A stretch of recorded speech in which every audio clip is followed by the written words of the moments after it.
So I'm not a saint, I'm not the one to ask.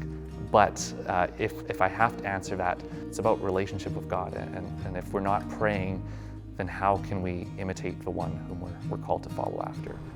Read the saints. They know.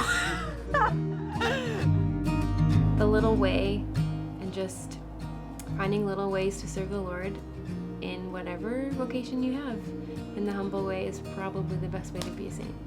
Beyond that, the sacraments. We can receive the sacraments every day.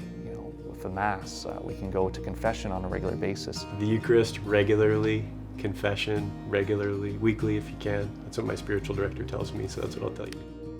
Not a saint yet, but on the way. Realizing, accepting, and embracing my inner poverty, because it's realizing that God is God and we're not. Yeah, just to let Him do it. Let Him make us a saint, because we can't do it on our own.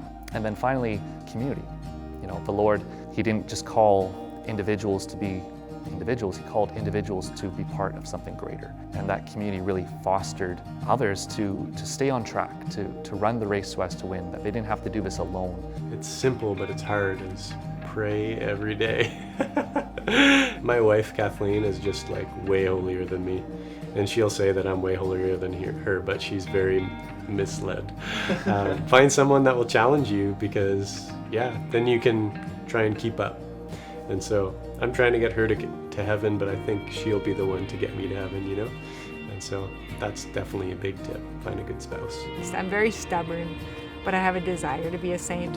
And that desire usually brings me back when I'm straying.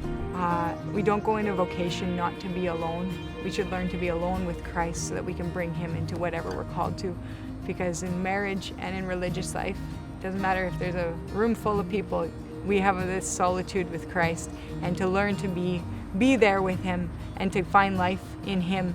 So seek first the kingdom, and then everything else will be added to you.